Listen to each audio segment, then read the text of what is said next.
पुत्रदा एकादशी है। जिस नारी को संतान नहीं हो रही हो, बहुत प्रयास कर लिया हो, पुत्रदा एकादशी पूरे साल में 2 बार आती है। एक श्रावण के महीने में आती है, दूसरी पोषादिक्रम में आती है।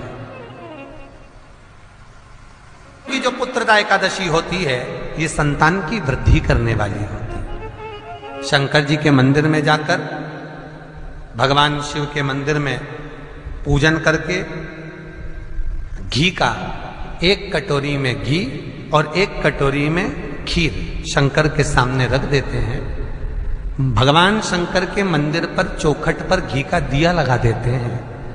शंकर जी की चढ़ी हुई 1 बेलपत्र साथ में रखें और 1 बेलपत्र को उठाकर शंकर जी के मंदिर की चौखट पे ही बैठकर चबा चबा कर खा लेते हैं। जो 1 बेलपत्र लेकर आए हैं वो अपने पति को खिला देते हैं। कहते हैं पुत्रदा एकादशी के दिन ये कर लेने पर संतान की प्राप्ति हो जाती है, पुत्र की प्राप्ति हो जाती है। ये वो एकादशी है।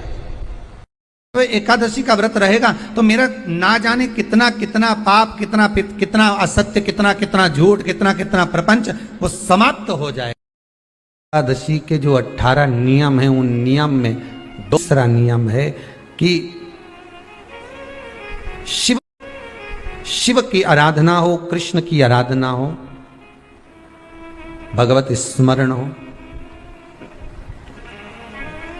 दशमी, 11 और द्वादशी, दशमी, एकादशी और द्वादशी। एकादशी का व्रत, दशमी की रात्रि को जो आप भोजन करें वो सात्विक करें।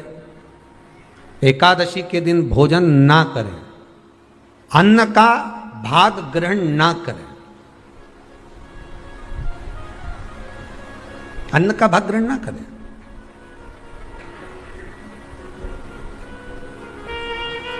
सके जितना एकादशी के दिन भगवान का ओम नमो भगवते वासुदेवाय का जाप करें, या अपने गुरु मंत्र का स्मरण करें, या जो मंत्र आपके हृदय में समाहित हो।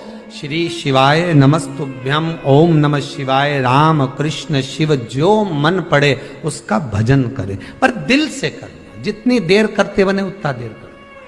माला पकड़ने की भी जरूरत नहीं कि माला पकड़ के बैठता हूं तो घटकी जिब्या से जप लो, नहीं जी वही उतना में ही पूरा हो जाए। अब कई लोग क्या करते हैं, जो दशमी से जुड़ी हुई एकादशी रहती है ना, उसको करते। पर वैष्णवों की जो एकादशी मान्य है, वैष्णव धर्म की जो एकादशी होती है वो द्वादशी से जुड़ी हुई होती है, वह 12 से जुड़ी हुई होती है, द्वादशी से जुड़ी होना चाहिए महाराज। तो वो वैष्णव जो एकादशी होती है, वैष्णवों की एकादशी होती है, वो द्वादशी से जुड़ी हुई पूर्णता का सुख देने वाली होती है। हमें घटने के साथ नहीं चलना, ध्यान दीजिएगा। हमें किसके साथ चलना है? बढ़ने के साथ, क्योंकि हमको आगे बढ़ना है कि पीछे आना है। वैष्णव आगे बढ़ता है, वैष्णव का धर्म है कि अग्रण्य भाव में चले, इसलिए वैष्णवों की जो एकादशी होती है वो आगे की ओर जाती है, अग्रण्य भाव में बढ़ने वाली, द्वादशी की ओर प्रवेश करने वाली। अर्थात हमारे कदम उन्नति की ओर बढ़े, हमारे कदम आगे वैभव की ओर बढ़े, संपदा की ओर बढ़े और भगवान के चरणारविंद की ओर बढ़े, ना कि पीछे की ओर हटे। हम दशमी के साथ मिली हुई एकादशी ना करें, हम द्वादशी के साथ मिली हुई एकादशी।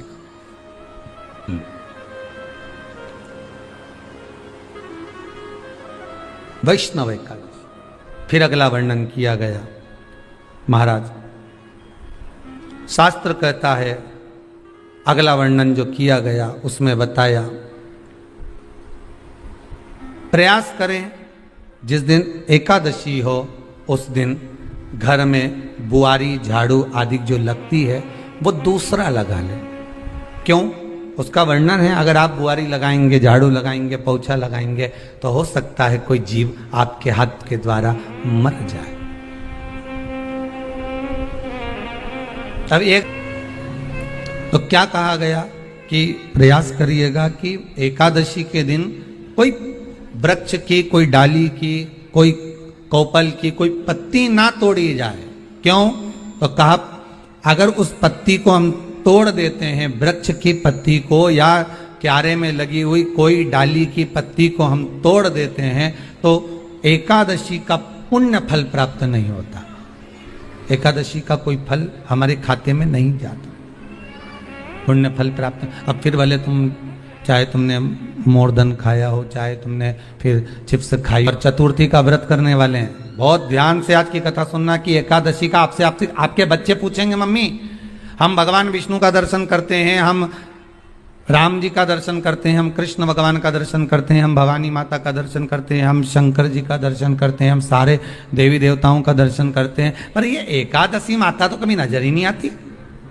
पूछेंगे कि नहीं पूछेंगे कि तुम जिस एकादशी का व्रत करते हो, इनका जन्म कहां से हुआ,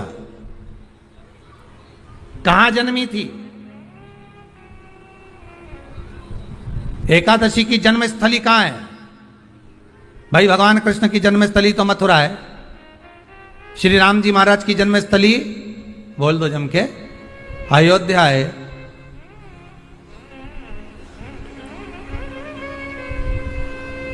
कोई आपसे पूछ ले कि एकादशी की जन्मस्थली कहां है, तो आधे लोग तो बाल खुजाने में लग जाएंगे कि एकादशी आखिर पैदा कहां हुई थी, जन्म कहां लिया था, इसका जन्म हुआ कहां था, कहां जन्मी थी ये?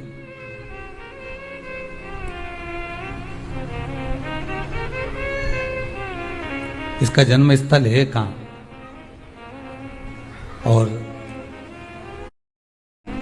और एकादशी अगर जन्मी है, उसका जन्म हुआ है, और दुनिया के लोग इतना व्रत करते हैं, उपवास करते हैं, तो फिर इसका जन्म स्थल कहां होगा? तो कहा इसका जो जन्म स्थल है वो बद्रीनाथ। कहां पर है? बद्रीनाथ। और उस बद्री विशाल में भी एक गुफा, बद्री विशाल में हेमवती गुफा, जो 12 योजन अंदर प्रवेश करने जितनी है, 12 योजन की गुफा के अंदर, हेमवती के अंदर एकादशी का प्रागट्य हुआ था, एकादशी का जन्म हुआ था।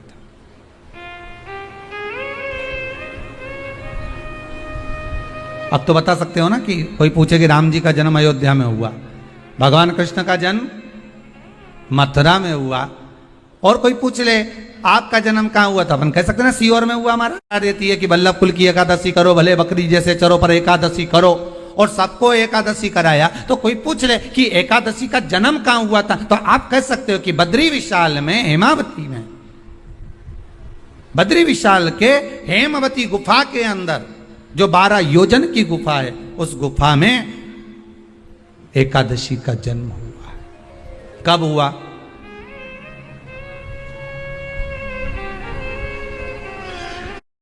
जन्म होने का कारण, राम जी के जन्म होने का कारण था रावण का संहार। भगवान कृष्ण के जन्म होने का कारण था कंस का संहार। नरसिंह भगवान के जन्म होने का कारण, प्रकट होने का कारण था हिरण्यकशिपु का संहार। वराह भगवान के प्रकट होने का कारण था कि पृथ्वी को जल पर लाकर ठहराना, हिरण्याक्ष का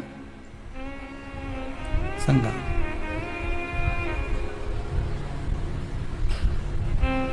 तो फिर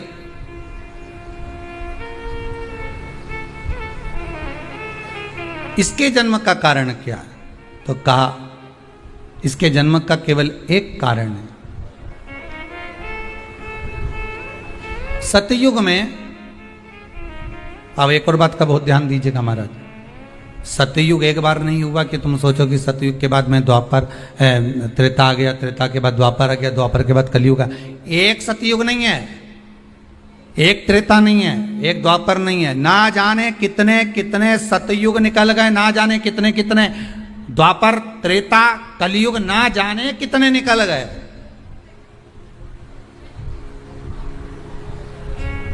मकान भी वहीं की वहीं है, बस कभी कभी एकदम प्लाट हो जाता है, फिर उस पर वापस बन जाता है, फिर क्लीन, फिर बन गया, फिर क्लीन, फिर बन गया। ना जाने कितने कितने कितने कितने जन्म हम ले चुके हैं, और हमारे भी आगे का जन्म कितने जन्म होते रहेंगे। जमीन वहीं की वहीं रह जाएगी और अपन चले जाए, बस वो जगह वहीं रह गई। एकादशी का जन्म कब हुआ? तो कहा एक नाड़ाजंग नाम का सुर था, राक्षस, जिसके पुत्र का नाम था मुर। क्या नाम है? मुर। मुरदैत्य। ये मुरदैत्य इतना विशालकाय था, इतना विशालकाय था, रहने वाला चंद्रावती नगर का था। कौन से नगर में रह रहा था? चंद्रावती नगर। बड़ा विशालकाय।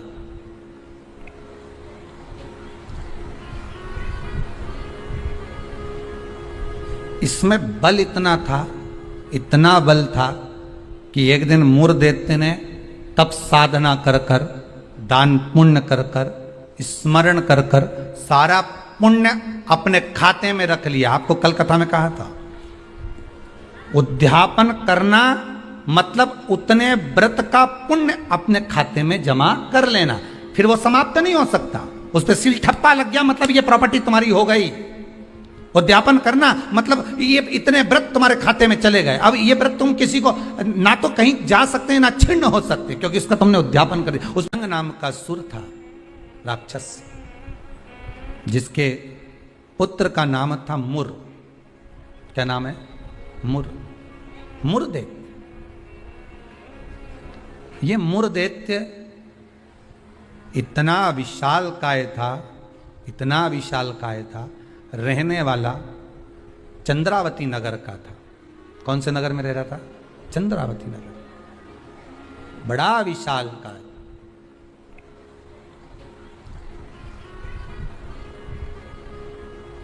इसमें बल इतना था, इतना बल था कि एक दिन मुरदैत्य ने तप साधना कर कर, दान पुण्य कर कर, स्मरण कर कर सारा पुण्य अपने खाते में रख लिया। आपको कल कथा में कहा था, उद्यापन करना मतलब उतने व्रत का पुण्य अपने खाते में जमा कर लेना, फिर वो समाप्त नहीं हो सकता। उस पर सील ठप्पा लग गया मतलब ये प्रॉपर्टी तुम्हारी हो गई। उद्यापन करना मतलब ये इतने व्रत तुम्हारे खाते में चले गए। अब ये व्रत तुम किसी को ना तो कहीं जा सकते हैं ना छिन्न हो सकते, क्योंकि इसका तुमने उद्यापन कर दिया। उस वैकुंठ अधिपति के उस भवन में जहां 33 कोटि देवता सदा विराजमान रहते हैं, ऐसे सुंदर आनंद में भगवान के धामों में पहुंच गया। और जिस इंद्रलोक में जाता तो इंद्र को पकड़कर जमीन पर फेंक देगा। आप बहुत अच्छे से सुनिएगा महाराज। देवता ऊपर जब युद्ध करते थे और युद्ध के मैदान से नीचे गिरते थे तो मृत्यु लोक में नहीं आते थे। कहां नहीं आते थे? मृत्यु लोक में। पर मुरदैत्य इतना बलवान था कि देवताओं को जब पकड़कर फेंकता था तो किसी लोक में नहीं जाते थे, मृत्यु लोक में ही जाते थे। अब बल देखिए कितना प्रबल होगा। कोई लोक नहीं, ऊपर से फेंका तो डायरेक्ट नीचे।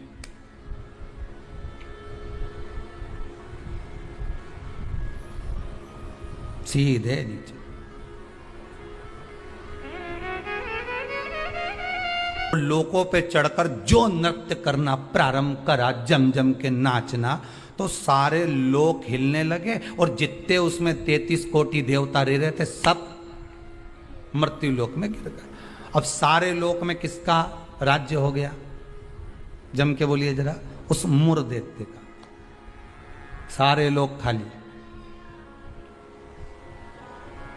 मुरदैत्य का राज्य। सारे देवता इकट्ठे होकर शंकर भगवान के पास में गए, क्योंकि मृत्यु लोक में आ गए तो मृत्यु लोक में कहां जाएंगे? आपको पहले भी कथा में कहा, मृत्यु लोक में जन्म हुआ है आपका। आप पृथ्वी पर जन्मे हो और मृत्यु लोक में जन्म लेने के बाद अगर आप मन में सोचो कि हम शंकर की आराधना क्यों कर रहे हैं, अरे मृत्यु लोक में जन्म लेने के बाद शंकर की आराधना ही मूल है, शिव की आराधना ही जरूरी है। 33 कोटि देवताओं का चरित्र एकादशी के जन्म की कथा कर रही है, पद्म पुराण की कथा कर रही है, स्कंद पुराण की कथा कर रही है, शंकर की पावन कथा कर रही है कि देवता जब मृत्यु लोक में आ गए और मृत्यु लोक में आने के बाद उनको जब कष्ट हुआ, किसी देवता के पास नहीं गए, सबसे पहले शंकर जी के पास गए, क्योंकि जो करीब में होता है उसी को पुकारा जाता है। एक बहू पूना में रह रही है और एक बहू तुम्हारे साथ में रह रही है और तुम्हारा पेट दुखे या चक्कर आ रहे हैं तुमको, तो क्या पूना वाली को फोन लगा के बोलोगी बहुत चक्कर आ रहा है? इस मन को बुरा कर। मैं नहीं मार सकता मुर्देत्य को, भगवान विष्णु मारेंगे। भगवान विष्णु कहाँ मिलेंगे? क्षीर सागर में शयन कर रहे हैं, जाइए। सारे देवता पहुंच गए क्षीर सागर। प्रभु कृपा करिए। भगवान विष्णु ने पूछा क्या हुआ? वो मुर्देत्य ने आक्रमण कर रखा है, सांप को उठा उठा के पटक दिया, एक भी नहीं बचा, सारे लोग खाली पड़े। अच्छा फिर मां कौन बैठा है? तो क्या मुर्देत्य बैठा, अकेला। हाँ वो अकेला बैठा है। हाँ चलो हमारे साथ चंद्रावती नगर पर सारे 33 कोटि देवता आक्रमण कर दो। शंकर भगवान तो मुस्कुराने लगे। एक मुर्दैत्य के लिए 33 कोटि देवता अपना अपना लोक छोड़कर आ रहे हैं युद्ध करने के लिए। विचार करिएगा जरा। एक व्यक्ति की हस्ती मिटाने में, एक व्यक्ति की हस्ती मिटाने में ना जाने कितने लग जाते हैं नीचे गिराने में। सबको जीवित कर दिया। भगवान विष्णु आश्चर्य में पड़ गए। गजब गजब। ये एकादशी के जन्म की कथा है।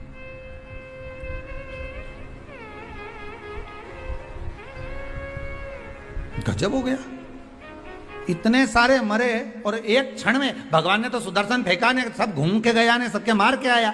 वो के तो 1 घंटा, आधा घंटा, 15 मिनट, 10 मिनट, 5 मिनट लगे होंगे। इसने तो एक फूक मारी, जो यहां से चालू करा, हैप्पी बर्थडे टू यू, एक फूक में ही सब निपटा दिया। ले सब जाग गया सब।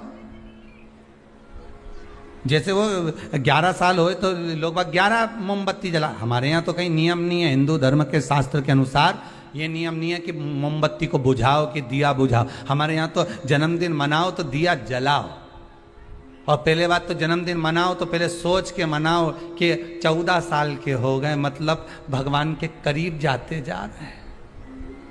करीब 35 साल के हो गए, मतलब 36वें में लग गए, उसके और करीब पहुंच गए। जैसे जैसे उनको लगा कि ये हार नहीं रहा, भगवान विष्णु थक गए, क्योंकि ये मुर्दैत्य तो पत्थर जैसा था और मेरे नारायण कमल जैसे कोमल थे। भगवान एक जगह जाकर बैठे। लक्ष्मी जी ने, पद्मावती जी ने, माता लक्ष्मी ने जाकर पूछा, नाथ हुआ क्या है? भगवान कह रहे हैं मैं थक चुका हूं, हजारों वर्ष से युद्ध लड़ रहा हूं, पर तू ये हारता नहीं है। तब लक्ष्मी मैं आता हूं तो रुक। लक्ष्मी जी को क्षीर सागर में रोका और भगवान नारायण दौड़ कर गए बद्री विशाल। हेमवती गुफा में प्रवेश कर गए। 12 योजन की उस गुफा में मेरे भगवान प्रवेश कर गए। जाकर मेरे नारायण सो गए, क्योंकि इतने थक चुके थे।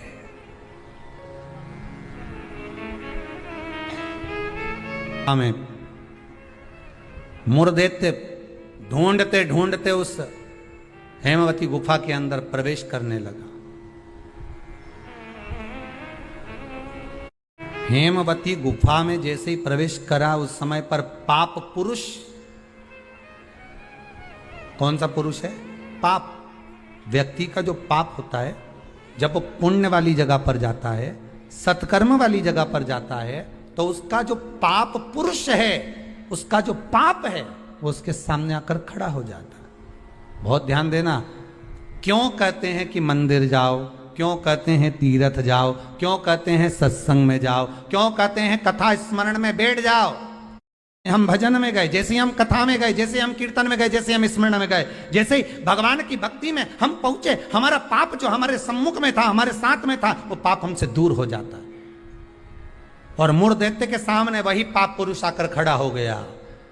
अंदर प्रवेश कर रहे थे मुर्दैत्य, पाप पुरुष ने रोक दिया। कहां जा रहे हो तुम? तुम्हें मालूम नहीं तुम कहां प्रवेश कर रहे हो? ज्ञात है। मैं भगवान विष्णु को ढूंढने जा रहा हूं, उनके साथ मेरा युद्ध हो रहा था। मैं भगवान विष्णु को ढूंढने जा रहा हूं क्योंकि उनके साथ मेरा युद्ध हो रहा था। पाप पुरुष ने रोक दिया, अंदर नहीं जा सकते क्योंकि अंदर पुण्य है। आप रुको वहीं पर। रोक दिया। जब मुर दैत्य ने पाप पुरुष को हटाया और अंदर प्रवेश करने लगा, 11 दिन तक, एकादशी दिन तक, 11 दिन तक पाप पुरुष और मुर दैत्य दोनों की बात संवाद हुई है। पाप सामने है, मुर दैत्य प्रवेश कर रहा है, बीच में पाप अड़ा पड़ा है। और वहीं बस उस 11 दिन में क्या हुआ कि 11 दिन में भगवान विष्णु के शरीर से एक स्त्री ने जन्म ले लिया, एक कन्या ने, एक स्त्री ने, एक नारी प्रकट हो गई। नारी प्रकट, मार्गशीर्ष मास कृष्ण पक्ष एकादशी के जन्मदिन की तारीख बता रहा है। जैसे भादो कृष्ण अष्टमी, किसका जन्म है? कृष्ण का। चैत्र की नवमी, बोलते जाओ, राम हुआ व्यक्ति भी एकादशी का व्रत कर सकता है। अपनी एकादशी स्वयं करो, मरने के बाद दूसरे लोग एकादशी दें, उससे अच्छा है कि अपना अकाउंट में खुद जमा करते चलो। तो बुरे वक्त में थोड़ा बहुत कहीं ना कहीं अपने का यमदूत आ गया, यमराज आ गया और उसने कहा लाओ एकादशी दो, अब तुम तो इंतजार में बैठी कि अभी बारवा तो हम दो।